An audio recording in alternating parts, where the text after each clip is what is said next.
Quite frankly, I am not worried about any of your buildings burning down, any of you getting hurt on the way out of here with a work comp claim, because I know that's covered. I know that policy has been in place for 100 years. It's an ISO policy.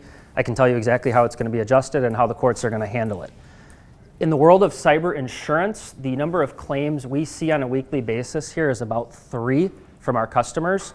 That may not sound like a lot, but when we have 6,000 customers and you start doing the math on a yearly basis, you start adding up the numbers and those claims percentages are ridiculous compared to other lines in insurance. So we made a strategic decision to get really, really up and close and personal with our customers. We have a full-fledged business plan, cyber continuity plan that we build with them. We put it in place to try to mitigate risk ahead of time. And so what I'm going to talk to you today is a little about the high-level view of what's going on with cybercrime. Part of what I do is I also, just about once a month, I spend some time down at the FBI now in St. Francis with the lead special agent in charge of the cyber task force. And why I do that is because being embedded with them, they share a lot of information with me. One of the crimes, I'm going to show you basically how a hacker breaks into in all of your businesses, probably within about 3 minutes, how they do it. And that information was gained from the FBI sharing through an interview process of one of the folks they caught and actually learning how quick and easy it is and how they do that. So it's great for us because then we get to share it with our customer base and it helps them understand what to look out for and what to share with their employees. So we'll walk through that. And then the last part, we're just going to show you if you do choose to go down the route of a cyber insurance product, what you really should be looking for and why. So ask questions as we go along, save them for the end. We're not going to look at every stat in here, but I've been told I need to keep this to half an hour, so I'm going to keep it moving as quick as possible. But if we look at this like a clock, so if we start in the top left-hand corner, every SIC code that you can think of, we are in the top 7 currently in most breached states. Manufacturing, we're number 3. Healthcare, we're number 4. Wholesale, we're number 4. The list just goes on and on. The first question everybody asks, go ahead. What's an FIC code? SIC codes, yeah, SIC. Now you know what that is? Okay, we're good? All right. And so one of the questions we always get is why? And so just one step back. Where I get all my information is either specific claims industry data that I'm going to share with you. We have access to all of that, and or law enforcement. And so when I get these stats from where the claims are coming from, think about, I'm sure a lot of you guys do business in here all over, not only Wisconsin, but countrywide or Midwest-wide. Some of you probably even have products that are going worldwide. We also have, if you think of the big players that are here, Miller, Harley, Foxconn now. If you're in healthcare, there's not a healthcare organization in the country nowadays that doesn't use Epic. That's out of Verona, right? We actually have 3 of the top 20 advertising firms in the country based here in Wisconsin. So from a size standpoint, so a lot of what we advertise on social media, the campaigns that you see in print and media are made here in Wisconsin. When the FBI does its investigations, they go back and look at all of this. They actually start finding out that they're zeroing in on Wisconsin and targeting us because of all of this activity. So they are looking at your LinkedIn profiles, your Facebook pages, your Twitter pages, down to the employee level. And so we're going to show you a little bit of that here to come. They target those people because they know that's the key to get in. So what you're going to hear from in a little bit from Eric and the folks that you guys work with on a regular basis at SwickTech, they're the defenders of your castle, right? So they make it hard and to put that fortress up. If I'm a criminal, and these criminals are really, really smart, they make a lot of money doing this, they want the easiest way in. It's just like, it's no different than a burglar. If you leave your windows open, your doors unlocked, you're a soft target according to law enforcement, you make it easy for them. Same thing here. So the criminals are looking for the easy way in. So we'll get to more of that here in a second. When we look at that next stat up on the top right, this is a complete switch from about 5-6 years ago. 80% of all breaches now are small to mid-sized companies, which is considered less than $50 million in revenue. You guys probably remember Home Depot, that got in through the HVAC system, Target, LinkedIn, Instagram. All of those data breaches are on very, very large organizations.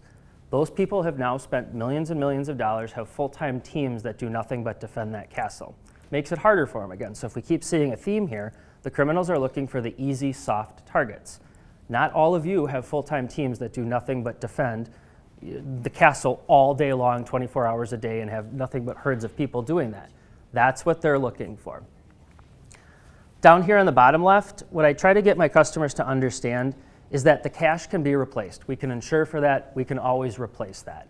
More importantly, when you have a data breach or a cyber incident, you're going to go through meetings galore that are going to be a nightmare. You are going to have loss of production, possibly loss of business income, which is a big deal to a lot of companies. Business income is not covered on your property policy like you may think it is for a cyber-related incident. You need to have specific business income cyber coverage. So if I burn your building down, you're covered. But if I attack you from a cyber-related incident and you're down for 2 weeks and you lose $3 million of production, you have zero coverage unless you have cyber business income. That's a big deal, and people find out the hard way after the fact when they can't pay the bills. Just about a week ago in Milwaukee, a whole bunch of healthcare organizations use a firm that builds their product, a specific software product that runs their patient portals, if you will, keeps track of all the information. Well, that IT firm, the software firm that makes that product was hacked, was compromised, shut down. All the nursing homes couldn't operate for a week. Patient data was compromised. Patients' lives were at risk. That's contingent business income. That's a huge deal. As we continue to move to more and more cloud-based software, more systems online, as we move more of our data into those fields, we rely on other people. So contingent business income becomes a huge deal. So what I try to get people to think about here is, and also think about your brand reputation. If you're in the news for a data breach and your customers are compromised, I personally don't stay at Marriott hotels anymore because they breached my information. That was a big deal to me. There's a lot of us out there who are jaded and who think that way and won't use products that have, from businesses that have suffered incidents like that. So I want people thinking that it's more than just the cash. Like I said, we can always replace $100,000, but these incidents get expensive very, very quickly. If I break into one of your operations today and I access customer data, under Wisconsin state law and under just every state in the country, you have notification requirements. By law, you are required to do a whole bunch of things. That's going to cost you a lot of money and it adds up very quickly. We haven't even talked about ransoms. We haven't even talked about the demands that are going to come, all of the bills from the forensic teams that come and assist. So costs add up very, very quickly from these things. And I want people to understand that it's not just the quick first-time incident that happens. There's a lot more that comes with this. The last thing, we kind of touched on this at the start. If you choose to go down the route of cyber insurance to protect you, well, first of all, you've already had a loss, all right? What does our industry get a bad rap for? You don't pay claims, or you didn't tell me that there was a coverage available, right? That's the big thing I want people to know here, that cyber insurance evolves about every 2 months. There's a new, it's not really new, but it's now evolved to the insurance piece, bricking. So the criminals have gotten really, really smart when, for example, you tell them you're not going to pay the ransom because you backed yourself up 4 times a day, and that we're just going to wipe our systems and we're going to go and we're going to restore the data and basically pound sand, we're not paying you the ransom. Well, the criminals have now put the firmware code in, which actually bricks your hardware.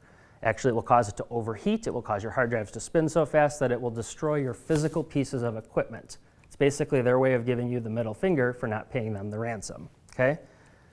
Hardware is not covered on a property policy because it's a cyber-related incident. Cyber policies for years had not paid for hardware because it's a software type policy, it's a data policy, it's a notifications policy. So the insurance industry had to come up really quickly with a way to pay for hardware. So what I'm trying to show you here is that if you go the route of a cyber policy, make sure it's a true cyber policy, make sure it's covering you for what you think it should cover and what you would expect it to cover you for. Because that's when you get real mad at your insurance folks, when you buy a policy, spend money, and then it doesn't deliver what you're hoping it does. So that's a big part of this. We're not going to go through all the pitfalls, but just for example of that, up until a year ago, war and terrorism was still excluded on cyber policies. Well, the number one sponsors of who does this are all foreign governments, North Korea, China, the old Baltic states, Russia. When it's labeled a terrorism event, the policies could have excluded that. So it's actually still in some policies today, so it's one of those gotcha type moments where the customer gets pretty upset when they find out about that. So it's a lot of proactive work when you go down this route. It's not just, hey, I got a cyber policy or I have an endorsement added to my policy, I'm covered. Far from it. This is 3,000 claims from the year 2017 and 18, hard data. When you think of the old way that the break-ins happened, if you look at that red box, physical break-ins, it accounts for less than 10% of all break-ins. If you look at the right-hand columns here, misuse, social media, human error, hacking, over 55% of it. What's the one common denominator? People. We're all human. We will all make mistakes daily. This is what the criminals prey on. And so the likely way that you guys will all be impacted in this room, us included here at R&R Insurance, is through our people. It's called social engineering. And I can do this in multiple different ways. And some of you have probably practiced for this before, hopefully. So, and we're going to show you a video. I can social engineer you electronically through email, through phone calls, or in person.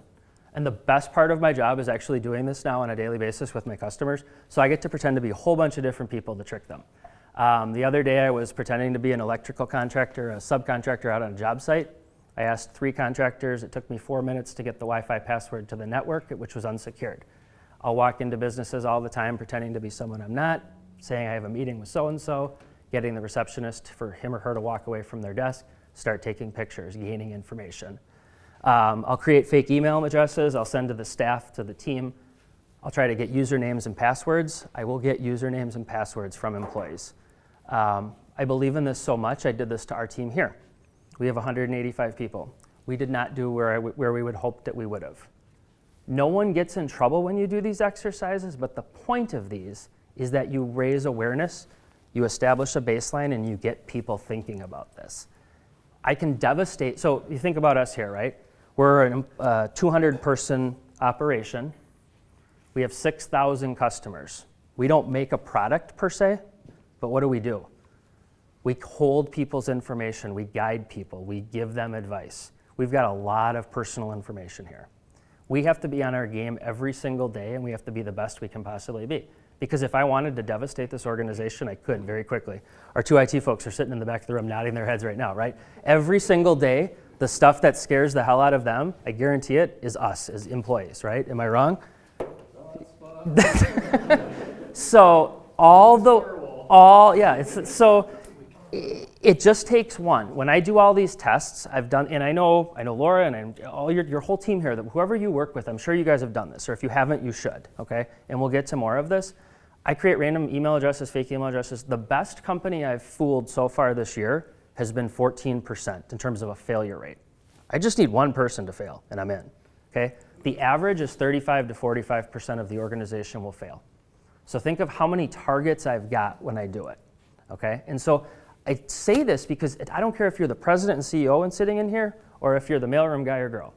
Everybody that has a network access, has computer-related rights, is the president and CEO of the company. And that's the way you need your people to be thinking, okay? So apparently we need to log into Citrix. I'm gonna bounce out of that. Yeah. So here's what I wanna show you real quick. If you guys don't believe me how easy this can be done, I want to show you a video. This is a professional hacker. Laura's seen this before. We did this at a presentation together. This is a legit professional hacker. She's really good, and it shows you how social engineering works in real life. So I invited a few of the world's best hackers to try to hack me and show me where my vulnerabilities are. And now I'm going to meet them in Las Vegas for DEF CON, the biggest hacker convention of the year. They're going to hack me using social engineering, which is essentially hacking without any code. They just use a phone and an internet connection. Do you want to do a sample phishing call? What's phishing? Phishing is voice solicitation, and basically what you do is you use the phone to extract information or data points that can be used in a later attack. Let's do it. Okay. Who are you going to call? Maybe I'll call your cell phone provider and Okay. see if I can get them to give me your email address. I bet they're good. I bet they have my back. But yeah, go for it. I'm going to spoof from your number, so it's going to look like it's calling from you. Okay. Hi, I'm so sorry. Can you hear me okay? My baby, I'm sorry. my husband's like, we're about to apply for a loan and we just had a baby and he's like, get this done by today. So I'm so sorry. I can't call you back.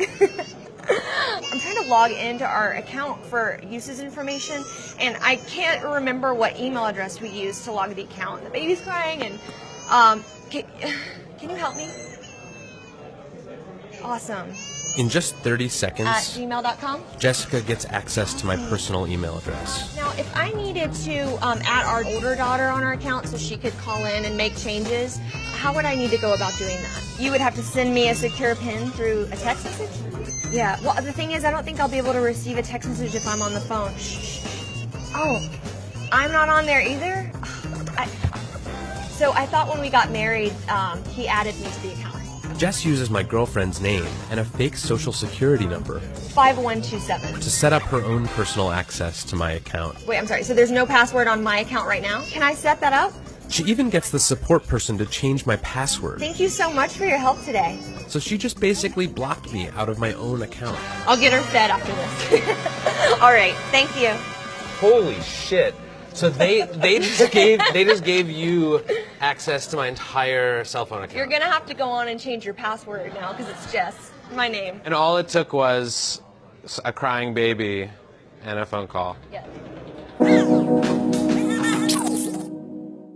So that's social engineering over the phone. Like I said, we do this all the time in person, and I can do it electronically. And why this works psychologically is, what are we in Wisconsin generally? We're pretty good people. We try to help people out. We try to do the right thing. Now, sorry for if you're like, New York City or Philadelphia, sorry if anyone from there, might be a little different, but we try to do the right thing, and the criminals know that, and they prey on it, okay? And so knowing that, you've got to have your people on guard. Now, the next question I usually always get is, well, what's the big deal that you got an email address, right? So the big deal, and I'm sure your team over here has preached on this for many, many years, or over and over and over. Hopefully nobody raises their hand in here, but most people use the same passwords over and over and over for more than one site, okay? The problem when you do that is there's something out there called the dark web. The dark web is a repository of information where when the criminals obtain information from a data breach, and there's been hundreds and hundreds and hundreds of them, LinkedIn, Ashley Madison was one of the largest ones, Twitter, MyFitnessPal was broken earlier this year. When those sites are compromised, the criminals post all of this out to what's called the dark web, okay? It will have your email address and the username and the password associated with that breach. Going back to my comment, when people use the same passwords over and over and over, I'm going to show you what it looks like out on the dark web when they gain this information. Now they've got you, okay? And so let's just pick on Laura, and Laura used the combination summer123. Well, now we're going to go after Laura personally. We're going to extort her. We're going to make her life so miserable that she gives up the goods to her employer, and that's what I really want, okay? So it's a way to get in down to the employee level. And so just to show you what this looks like, I like to pick on us again. So we asked one of our hackers we do work with to show us and search the R&R INS domain name. R&R Insurance, so I'm going to hit grep, which allows us to search for text files, -I in case it's sensitive, R recursive, rrins.com, and we're going to search that for each. So if you watch this clock, it starts at about let's just call it 2:40. Directory, 42 gigabytes, so it'd take, maybe 5 minutes or longer to search the whole directory. But we can see we're getting results already right away. Sometime in the past, John Brangos. So I'm just going to stop this. If I let it go another minute, we have over 100 current and past R&R employees whose information has been breached at another time, and now that information is public. So Jack Reich, I like to pick on him because he owns this place. So Jack's a big fan of 2703. He thought he was getting pretty complicated there when his password, or JZON, JZ007, right? The problem is now that information is public, okay? I guarantee they've used those passwords at other locations. Now what they will do is there's a computer algorithm and a program that will spin and run all of the financial sites, the credit card sites, your personal email sites. It will go after all of that, and then they'll come after you personally. So this is all public, okay? Very easy to get to if you're a hacker. All right, so my IT guys keep nodding their head here. It just keeps making their mind spin. But so why I want you to know this is they're going down to the employee level. Jack may own this place, but the rest of us that are on this list work here, okay? And that's the real life scenario for most of you guys in your business settings. So how the FBI uncovered one of the scams that was going on is when they interviewed somebody, they said, well, here's basically how I do it. I'm going to target an organization. Let's just pick on R&R because it's easy. So I'm going to go out, I'm going to go on to the, show you how this works. Go out to the R&R LinkedIn website since you're all on LinkedIn right now, right? And so LinkedIn is great in that everybody posts a whole bunch of information. It tells you everybody that works there. But let's say we identified we're going to go after Jack Reich. Well, how do we get to Jack?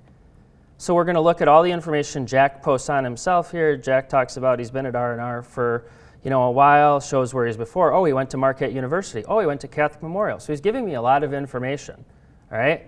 So now I'm going to go stalk Jack on Facebook. So this is literally taking me about 30 seconds right now, by the way. I'm going to go look at Jack's personal life. I'm going to look at Jack's friends because Jack doesn't have this blocked down. And by the way, when I do this for all of your organizations, Jack's not alone here. CEOs, presidents, CFOs, all of your people, I can find information on all of you really, really quickly within about 4 minutes while I'm having coffee in the morning. So before I go and do these presentations, I actually do this to the organization that we're going out to. I can attack the receptionist, usually the people in sales, the leadership. I'm gonna know everything about your life, who your friends are, what you've posted about, what you're talking about in your personal life. Then what I'm gonna start doing is I'm gonna start emailing you, I'm gonna start calling you, I'm gonna start dropping by. One of the gals last week, she was the receptionist, she was big into the art world, very large manufacturing company that you would all know. The lead receptionist had a big art gallery life in her real life, right outside of work. She did art, she posted it, she talked about all the galleries that she goes to. I made a phone call up, said I was at your gallery the other night. I loved your work. I'd love to get to know more about it. I'm gonna send you a note. Could we just get together? She clicked on that, okay? Took me really, really less than 2 minutes. So I'm gonna stalk your people. That's what the criminals are gonna do down to your employee level. Again, I just need one of you to fall for it. I guarantee I can get 30% of you to fall for it. So that's the mindset. And what I want people to understand is you need to be proactive ahead of time. I'm not saying don't advertise. I'm not saying don't do Facebook, don't do social media. But I don't really need to have access to all of Jack's friends. I don't need to know that Jack went to Catholic Memorial High School. I don't need to know what he's doing in his art world or his life after work, right? The more you give on that, the more you're giving the criminals to find out about you. Make sense? So before I wrap up and turn it over, here's what I want to show you what we really try to do here. Just like anything in life, hopefully in all of your business settings, you guys have worked with your current agent, or you should have at least, about unfortunately nowadays, what do we have to prepare for? Active shooter, workplace violence. You need to have a plan in place with what's going on there. You need to have a plan for basic life safety issues, tornado, fire drill, right? We practice those. One of the analogies I always give is also in my outside of work life and nights and weekends, I'm a corporate pilot. I fly jets, fly business jets. Every single year in the simulator and if real life if necessary, we shut down one engine in one of the jets and we practice landing single engine. Why do we do that? Because it happens in real life all the time. You do not want your pilots freaking out when you lose an engine. It's a non-event if you do it the right way, okay? There's a checklist, everybody knows their roles and responsibilities, you land the plane. Same thing with active shooter, same thing with tornado drills, same thing with this. You need to have a plan in place ahead of time. You need to practice it, you need to be prepared for it, and everybody needs to know their roles and responsibilities. That comes through training, that comes through preparedness, that comes through making sure not just the leadership understand what the roles and responsibilities are for cyber-related incidents, okay? It's an education type event. Number two, really the bucket here, that's what these guys are gonna talk about. That's what these guys help you with. You remember that slide that said less than 10% of all claims are still done through IT penetration or through break-ins? There are still firms that we go out to and we talk to, and I'm sure these guys can back it up, that are running data that are systems that are 20 years old or outdated or not patched. You gotta make sure your team is doing what they're supposed to be doing. But a lot of what these guys can do and what firms can do for you is the penetration testing, the mock emails, the spoofing, the phishing. You can do that for free. I think, are you going to talk about no before in your presentation? Or? So then, yeah, so there are services you can do. What I do is I just go create fake email addresses through Outlook or Gmail. Or there's a lot of things you can do for free as well. Then you get a baseline, and after you've established your baseline, you can use more of these products as well, and you can talk to these guys who can help you analyze and assess, is it coming from certain departments? Is it coming from a certain organization? Where are the losses coming from? Then you can break that down and get into a little deeper. Number three, these losses, the financial losses from the financial industry, from the banking, from the wire transfers, from the ACH, it boggles my mind how people can get hit in this area. We see losses all the time. I have 3 claims this year, over $600,000 of fraudulent wire transfers because people didn't follow the rules. Dual authorization, VPNs, chip tokenization systems, callbacks, they're in place for a reason because they help mitigate the likelihood of loss. I had a CFO earlier this year tell me, I don't have time for dual authorization. And I said, I'm not trying to tell you what to do, but if you don't have time for a 30-second phone call, how are you going to go to your boss's office when you have a large loss and explain to the owner or the president of the company, you just lost $500,000 or whatever it is because you didn't have time for a 30-second phone call? And he's like, I didn't think of it that way. And I said, that's all I'm trying to get you to do. It's not my job, or I should never tell you how to run your business, but you should be aware of your options. And the bank, under federal regulation and laws, they release their liability once they offer you these products. They're good. So that's why they offer you all of these, so they can escape that liability. But one of the other big scams we're seeing right now, and it's just so elementary, but I can pretend to be an employee of your organization. I can find out who they are pretty quickly, and I can send the administration, the payroll people, the HR people, a note saying, hey, I'm Jason Navarro. I just updated my bank account. Here's the new routing and checking number. And by the time that employee realizes that 2 or 3 paychecks have been updated and deposited because that HR or payroll person didn't take the time to come and talk to me physically and verify that that's the correct updated information, they just took the email or they responded to that email and said, are you sure? Well, yeah, if I'm the criminal, I'm going to say, yep, I'm sure. Please send it to this account, right? So, and the other crazy thing is what I've learned is most people don't check their paychecks every 2 weeks. They usually check them every month or once every couple paychecks. And by the time that's happened, the money's long gone. So really the banking and financial safety that we preach and that we talk to you about and share the best practices is really, it's not rocket science, but it's making sure you lock down the practices and procedures to mitigate your risk. That's what we're trying to do here, is mitigate the likelihood of loss. Really the last piece of it, if you get to the insurance piece, you've had a loss, right? And so what that is that's to transfer the financial risk away from you, transfer all of the legal work that comes, the rapid response IT teams, the PR firms, the credit monitoring, the fraud consultation, the loss of business income, which can be huge. That all gets paid for under an insurance policy if you buy the proper policy. So it takes it out of your hands and dealing with all of those notification laws and the responsibilities that you have and transfers it over to a policy. So just to show you real quick, and then I'm going to turn it over, what that looks like. We don't have time to do it. This is when I spoofed us here, RT people. So just to show you how easy it is, and just to show you, our domain name is rrins.com. We just dropped the M because we actually tried to add a third R. We couldn't get that one. Someone's already bought it or used it, so it kind of shows that people have tried this. We sent an email out saying we were doing a password audit. That means nothing. Please reply back to me with your username and password, logon ID and current password by the end of tomorrow. Please reply to this email, okay? I can do this to any organization and I'll get lots of people that will reply to that, which is crazy, right? Because you think who would do it? Lots of people would do it. So, last thing real quickly. This is what a true cyber insurance policy should look like if you have one. If you don't have one that looks like this, you really want to look into it. There's 3 main parts to a true policy. First party, that's everything you guys, your money, okay? Cyber incident response fund, that's all the people that are going to come out and help you.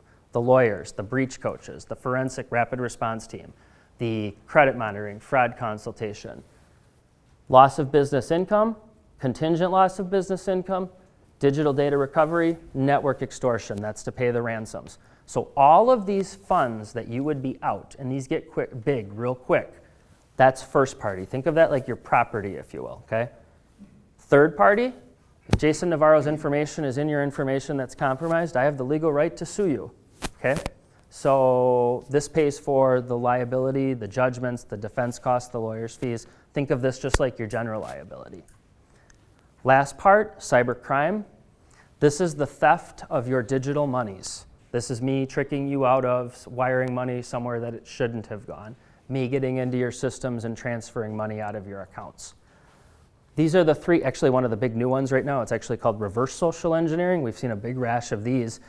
So for those of you who send invoices out to your customers electronically, what we're seeing a big uptick on is we're in your customers' accounts or we're in your customer systems. We're watching for emails that come from you. And then what we'll do is we'll send them a new email that looks like it's coming from you.